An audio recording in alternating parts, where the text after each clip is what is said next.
Welcome to Blind Level Tech. I'm Jonathan Price. I'm Evan Starnes. And together, we're bringing you news, tech, and information about blind technologies. Being blind doesn't mean you have to stop living. We're going to show you just how possible it is to live the life you want.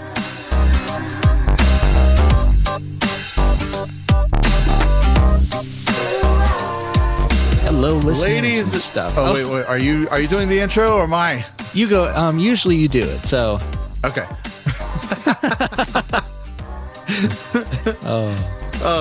This is going to be a very interesting show. Is it? What's up, everybody? Jonathan Price here with the Audio Information Network and my co-host Evan Starnes, and this is Blind Level Tech. Evan, what's up, buddy? Quite a lot, actually. I have had a fairly interesting morning. I slept over at a buddy's house last night, came back. I just got out of a really cold and really quick shower, probably the coldest and quickest shower I've ever taken. I can't do cold showers. No way. I can't either, and I didn't want to, but it's funny. I went to go take a dang shower, and the hot water heater, I didn't know. Apparently, the pilot light went out, so I'm not going to relight it, but somebody's going to do it. Let's see. Blind guy relighting a pilot light. It's doable. I could do it. I'm just kidding. With seeing I could do it with Ira. Hey, yeah, can you tell me when this is lit? You could. Hey, and you could. And make sure I don't blow myself up. Thank you. Right, dude, that would be so scary. I couldn't terrifying. even imagine trying to do that with without sight. Wow, you could do it. You have to you have to very carefully listen for the pilot to light over the clicking of the igniter. I'm like, it's doable, but it's doable. Dude, that'd be so scary for me. I don't know if I could do that. That would be nuts. I did it once, and I was shaking when I was doing it because I'm like, I'm working with an appliance that could kill me with one wrong step. Right, and then you go boom. That mistake is a boom boom. Yep, and our house is boom boom, and then we're dead. No more Evan. I like Evan. Yeah, no more blind level tech. That would suck. No more tech. No more tech.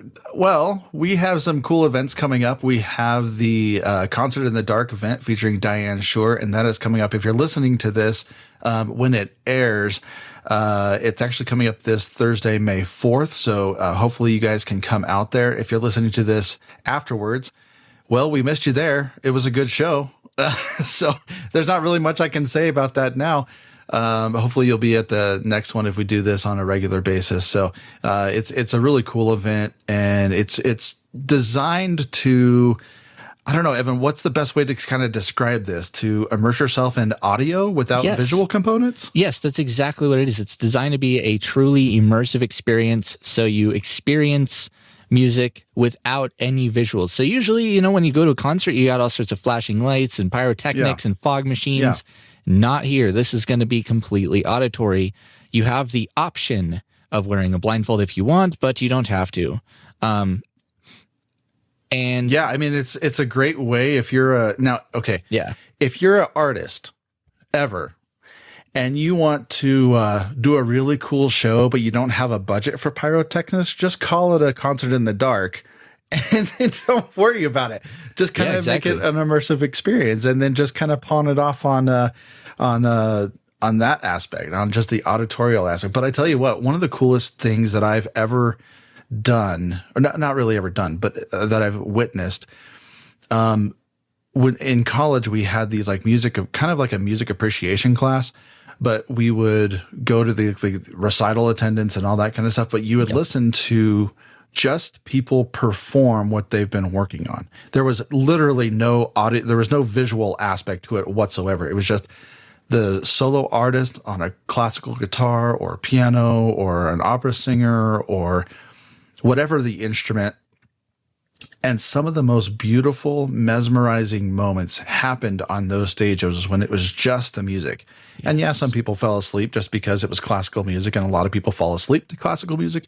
However, sometimes if you close your eyes, you could get so lost in what was going on if you were paying attention. And it's just a really cool experience. So I encourage you, if you guys can come out May the 4th at be with you. Yeah, right. May the 4th be with you. Bring your lightsabers. And their art show starts at 5. The concert starts at 6. There will be snacks, hors d'oeuvres, and tons of people there. So it's at the Masterpiece Theater, downtown, the PBS Station Studios. So get there, be square. Today, we are going to be talking about home tech and really some of the technologies that are around our homes and things that help us on a daily basis. And in a couple of weeks, we're going to be we're going to get somebody from Braille Superstore. Thank you, Braille Superstore. I almost called it Blind Superstore, and I was like, that would be an interesting place. It'd be very controversial too. Right. Yes. And we're not at all adverse to controversy. No. Anyhow, Braille Superstore, they are a supplier of a lot of cool Braille tools and utensils and like plastic wares. They have what's called a nylon knife, which is really cool. When you're trying to dice stuff, you will cut everything but your finger, which is great. And they have all sorts of things, Braille labels for actual Braille measuring cups and teaspoons and like all that kind of stuff. So they have a vast array of things that are really going to be beneficial to you in your kitchen specifically. But today we're going to talk with Evan about some of the things that he uses. And Evan, I'd like to start, we'll hit the kitchen last, but I want to start in like the closet and the bedroom and talk about how we label clothes and some of the tech we use to label clothes. It may not be technology per se, but it is organizational and helpful. So what are some tips you got? Well, so traditionally when it comes to clothing labeling, I mean, some blind people just usually get like 2 colors of clothes. But if you're like me and you actually want to, get fancy and have different colors, if you can't see any color and you don't want to use a color identifier, the best way is to use these sew-on clothing labels. And I'm not a big fan of these, but they work. And basically they'll have like a G for green or red, or I don't know if they have any fancier ones, but that's cool. And the nice thing about them is you just sew them to your clothes and they won't come off in the wash. They do have some sticky ones, but of course you do run the risk of those getting mixed up in the wash, right, or coming off. And then it'd be kind of funny if like, if you had a blue label on a blue shirt and then the label went on your green shirt, like that'd stink. But I take it you speak from experience. I do.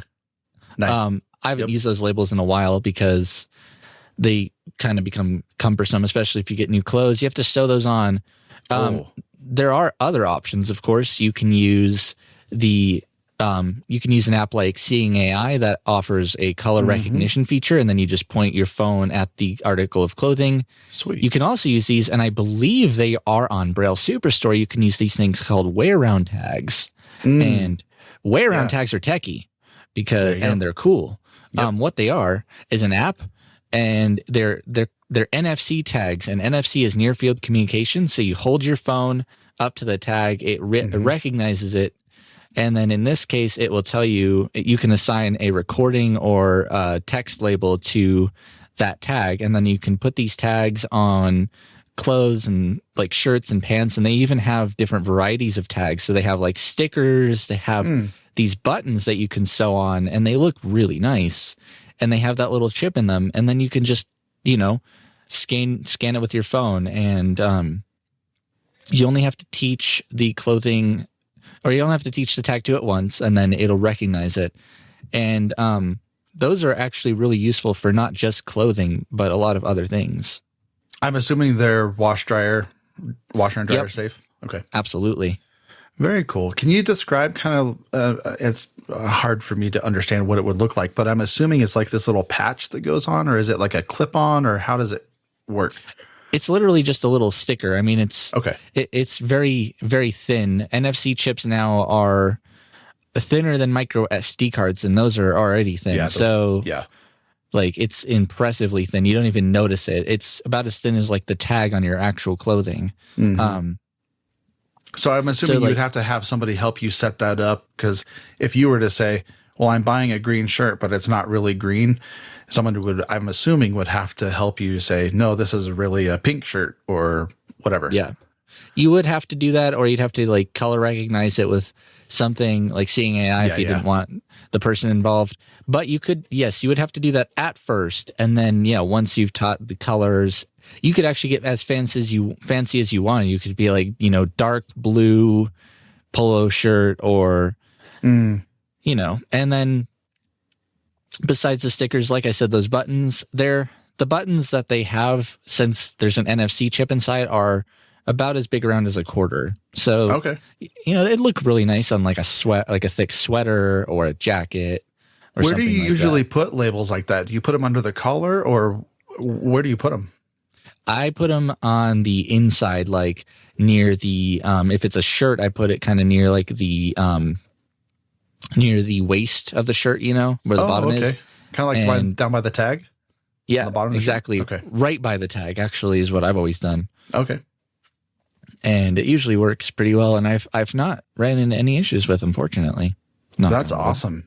Do you also do the same thing with shoes, or do you do that with something else? No, honestly, I don't own too many pairs of shoes. I own like the pair that I go out, on a daily basis. Right. And I own like this nice pair of leather shoes that I take to, I'll wear to work or to events. But, I know what color those are. So, yeah.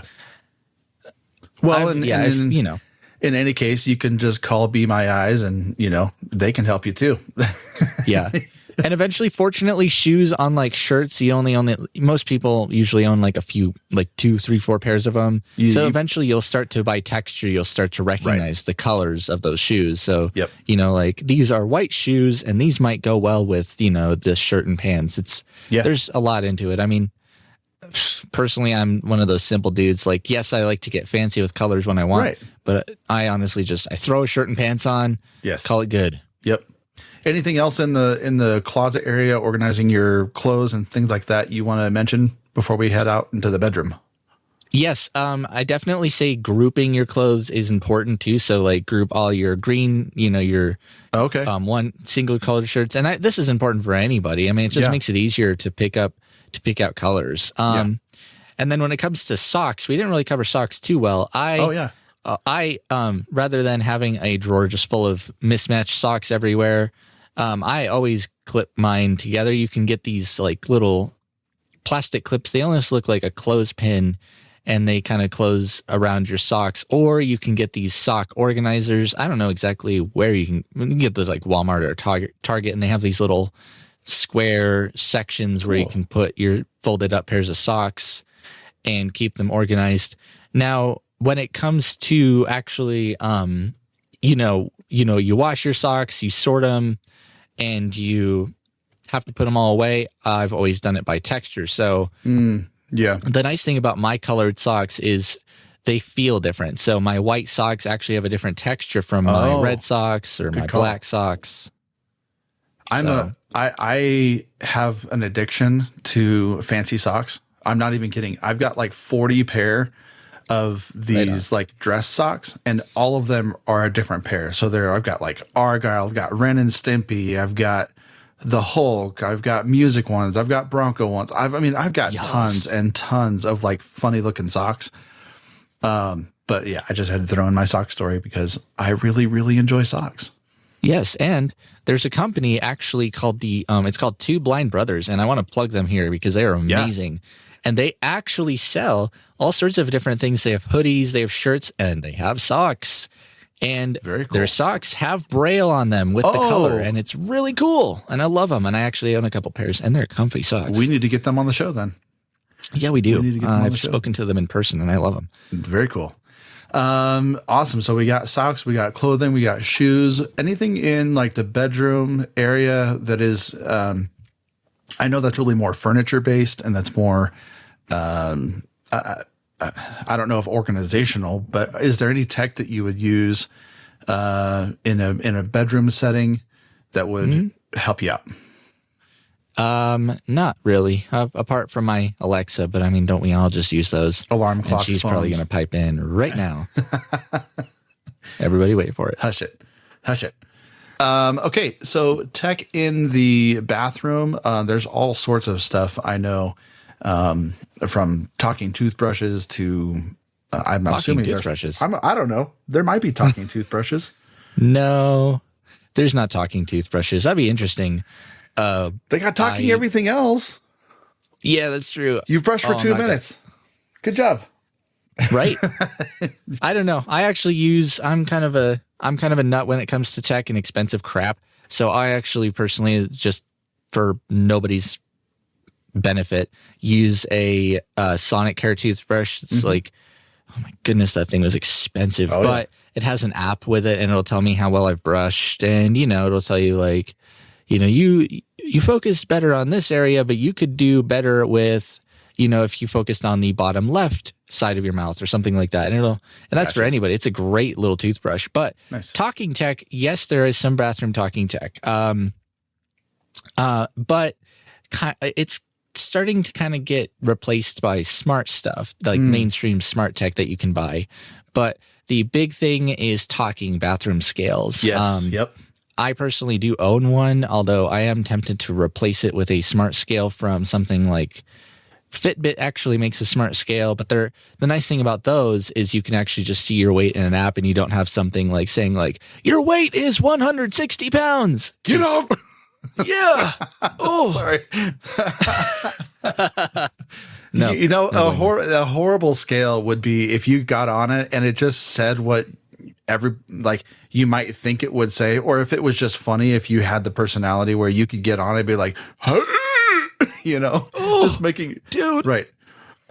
Yeah. Lay off the Cinnabon. It's funny though, because my friend actually did have a talking scale and it was just a regular scale that would tell you your weight, but the voice on it was hilarious. It was this nice little glass scale. And a lot of modern day scales are like a piece of glass, which is really surprising. Yeah. And it was funny because it would turn on and it would say like, are you ready?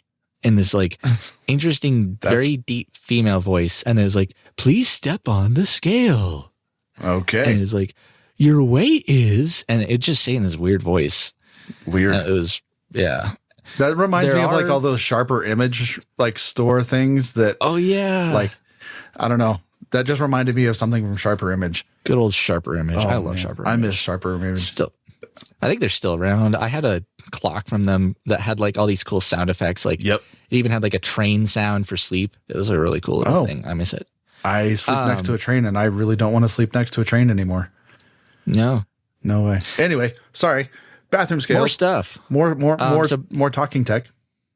Yeah. So I do also have a talking thermometer, and I'm questioning its accuracy. I bought it from Target, or actually, no, I got it from Target for Christmas. But it's kind of a nice thing because if you're sick or whatever, it will tell you your body temperature, and they make a couple of different varieties. The most common one that you can get from stores like Maxi Aids or Braille Superstore goes under your tongue, and I'm not a big fan of those. But the one I have is actually one that you swipe across your forehead. Yes, me too. Again, though, this could be replaced with a smart gadget. Like my girlfriend has this one. It's a Thermo. It works with this app called Thermo, and what's cool is you can take your temperature. It vibrates once, and then it'll vibrate again after you swiped it across your forehead, and it'll actually just show you your measurements in a somewhat accessible iPhone app. Okay. And that's the same with scales too. So like I said a couple minutes ago, if you don't want some scale telling you your weight, you can just get a mainstream smart scale, and it'll actually keep a log of your weight measurements and your most recent ones in an accessible app. And awesome. But they don't really there's not much else as far as talking stuff. I mean, not anything that I could see that would be practical. Apart from those two little gadgets. I'm hoping that, we talked about the Apple Watch a couple of weeks ago, and I'm hoping that they eventually integrate body temperature into. Oh, they did. They did? In what version? The Series 8 and the Ultra have a body temperature sensor, but unfortunately, stock, it only works, I think, with like you can track it works with like pregnancy tracking. Or something. Yeah. Yes, for ovulation. But but it does work, and there might be apps out there on the App Store that can take advantage of it. Sure. But the Apple Watch does have body temperature tracking. Finally, that'd be nice. Yeah. Well, I can't wait to upgrade mine because I've got the 7, so I'll be upgrading that soon, hopefully. So yeah, I want to upgrade mine too. All right, let's go into the kitchen, shall we? We've got all sorts of crazy tech for the kitchen. We've got measuring cups. We've got teaspoons. We've got knives. We've got safety blades. Man, where do you start? Well, let's start with the measuring devices. So yes, you do have Braille measuring cups. If that's your thing, I've personally just taken to memorizing mine. Like eighth cup, quarter cup, half cup, full cup. It's easy if you have a set of 4, but they do have ones that will say like, 8, 4, 2, 1 or whatever, or they'll have dots on the handle of the cup that will tell you the size. They also have that with measuring spoons, tablespoon, teaspoon, quarter teaspoon, half teaspoon, all that. And it usually just has like a number on the handle. Right. Safety blades, I've never used them too much, but we do have one at AINC that I need to play with. And basically it's like it's 2 parts, and it comes in this nice butcher block. And one part is like a skewer, so you can kind of poke the thing you're cutting. And then the other part is this blade, and it has these like little metal protrusions that kind of come out from it. And you can actually put your fingers next to it, and you can measure what you're cutting, and you can kind of cut rapidly. Because I don't usually use those. I usually just use a regular cooking knife, and I'm kind of reckless with mine. But don't do that. It's been fine. We had James, who was on the show last week for Navigating Life with Vision Loss, James Daigle. And he was talking about a metal sleeve that goes over your knuckles. So when you're cutting, the knife can go up and down that sleeve, and you won't have to ever worry about cutting yourself, because it not only protects the front of your knuckles when you're cutting, but it also kind of wraps around the top of your knuckles. So if you were like really like hacking at it and chopping, which I don't know why you would do that in a kitchen, but just in case you're that person, people do. It does protect against your fingers getting sliced off. So, that's good. I have a set of those. That's good. Nice. And it's like these little plastic things that kind of go over your knuckles. And then, in case the knife just happens to go where it shouldn't. Yep. But and then you have this really cool device that you did a video on a couple months ago, and it screams at you when you fill your cup up too high. Yeah. So I did a video on our YouTube channel. I don't know if you guys knew AINC does have a YouTube channel. Go check it out. And we actually have a little series that I'm doing, Alex and I are doing, called 80 Minutes, and they're pretty cool. So we've demoed things like the liquid level indicator, which is what we were just talking about. And other things like we actually did one on a talking bathroom scale. That's a little nicer than the one I have, I guess. Although the one I have is more capable. It's just, this one's more gentle to you. But yeah, so there are other things. The liquid level indicator is, honestly, I use it quite a bit, because especially when it comes to pouring hot liquids, I, over the weekend, just got this new tea tumbler, and it's really cool because it's like a tall metal thermos with a little tea infuser that goes in it. And when you're dealing with boiling hot water, I mean, normally when I fill liquid, like when I fill a glass up with like milk or water, I just stick my finger in the glass.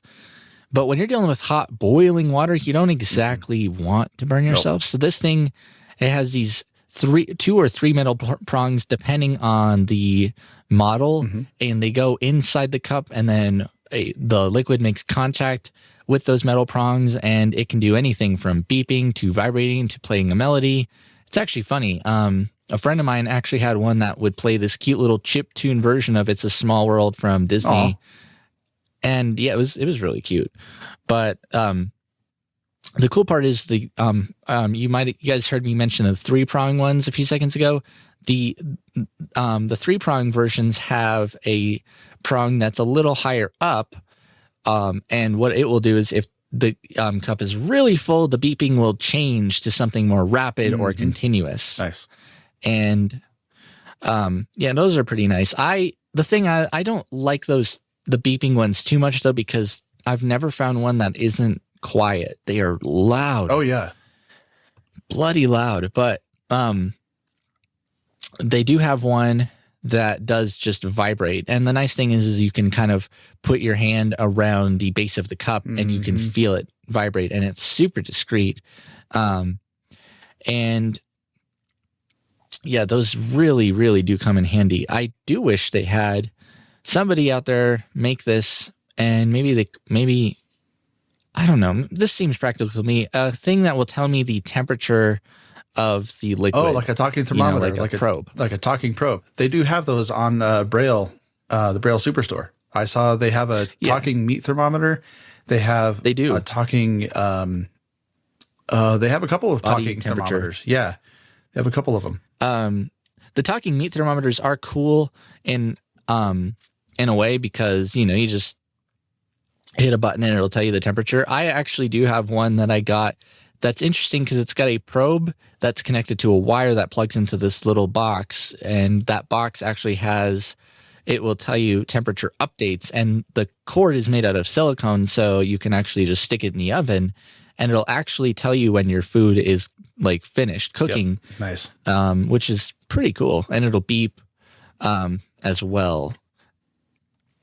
So they also, as far as we're going to go back to scales, they actually do have talking kitchen scales too that are pretty small. Oh. And they usually come with like this big dish, so you can, measure out things like a pound of butter or whatever.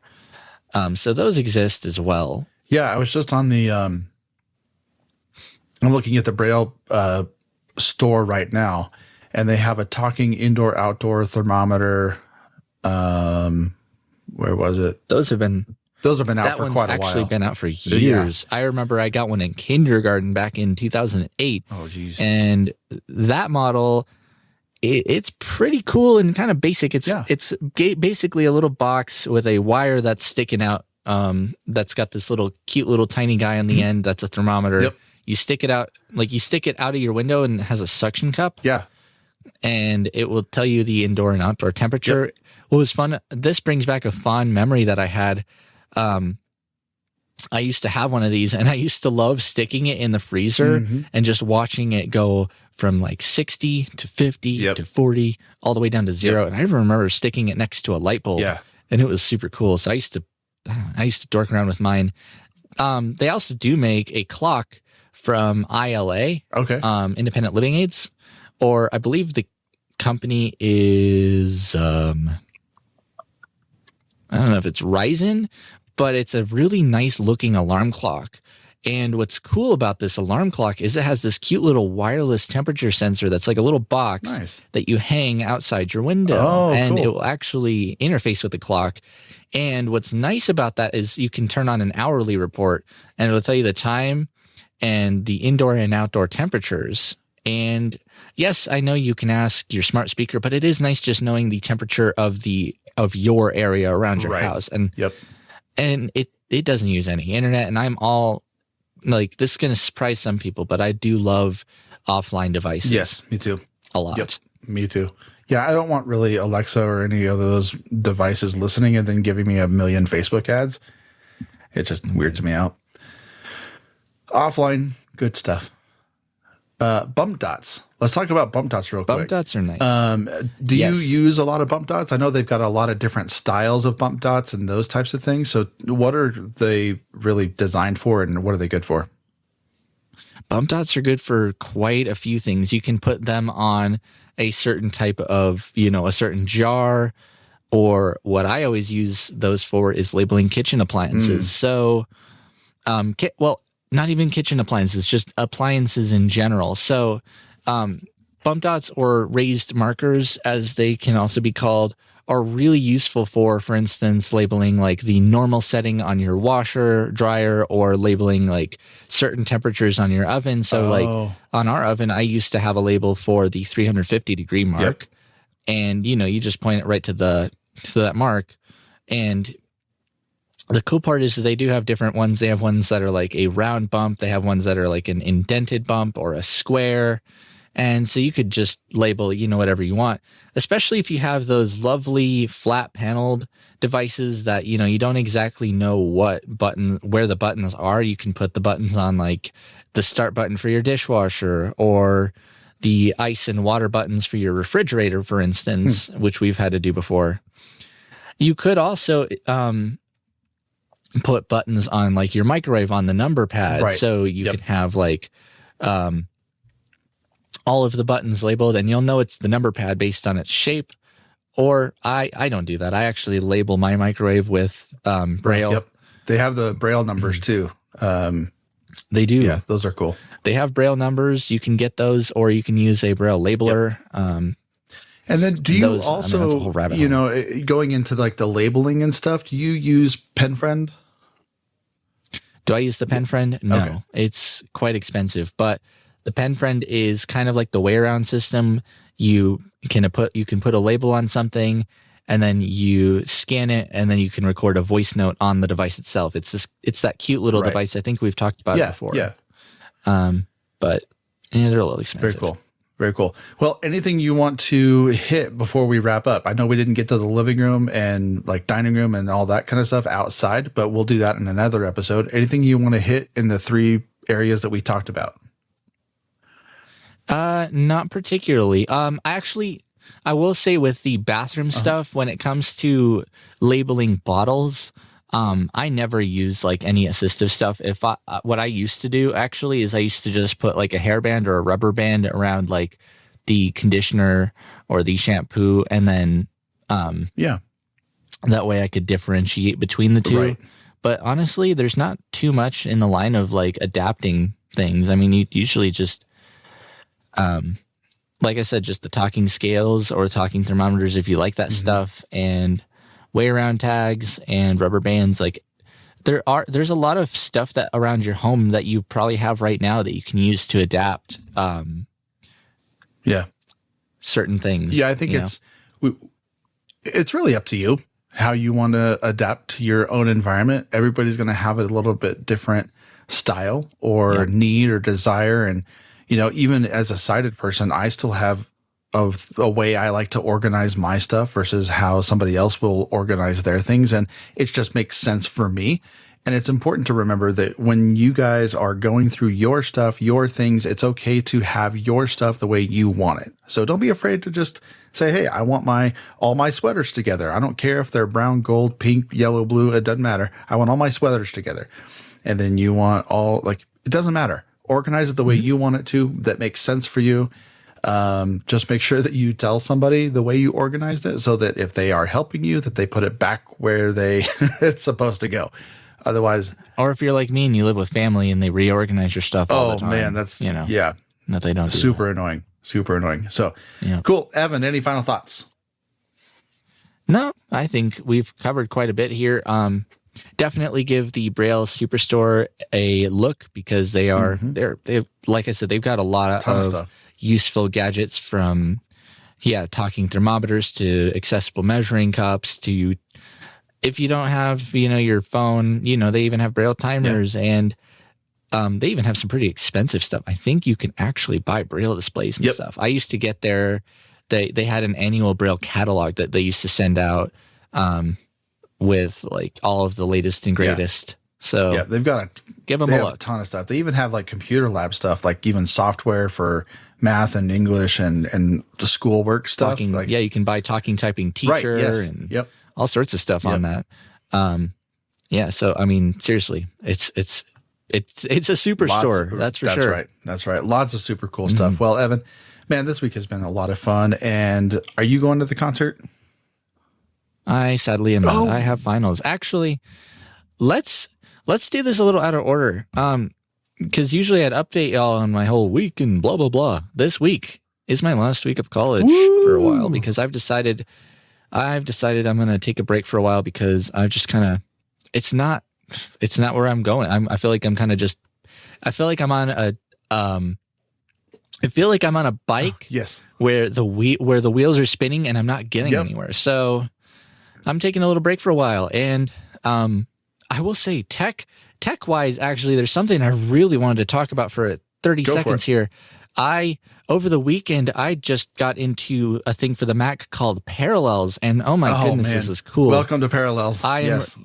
Yeah. So I'm running Windows on my Mac right now, and it's actually quite cool because you don't have to, tell Parallels how much of your computer's resources you want to use. It knows how to use those resources. But so that's been something I've been getting into recently. Yeah, I've used Parallels for quite a while. And to be perfectly honest, I try to stay away from it unless I absolutely have to use it, because some of my software for music is only Windows based, but that's okay.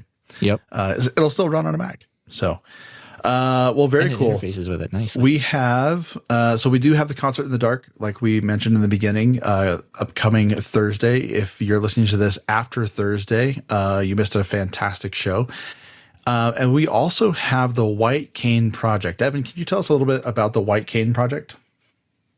Yes, the White Cane Project. If you are a resident in Colorado and you are blind or visually impaired, you can get a free white cane directly from us. They're really nice canes. They're Ambitech folding canes. Nice. Yep. And you can pick your size and we'll send it to you free of charge. Wonderful. So yeah, if you're in need of a good folding white cane, we offer them now. And you just have to be a resident of Colorado and have a visual impairment. You have to be blind or visually impaired and resident in Colorado. It's that easy. You can gift it to somebody. Just make sure that, we know who it's going to, and we'll get it all taken care of for you. So, all right. Well, this has been another edition of Blind Level Tech. Thank you guys so much for joining us and for making this show possible. Thank you for everybody at AINC for working hard and helping us to make this show what it is. For Evan Starnes, AINC, my name is Jonathan Price. We will talk to you next week. See ya.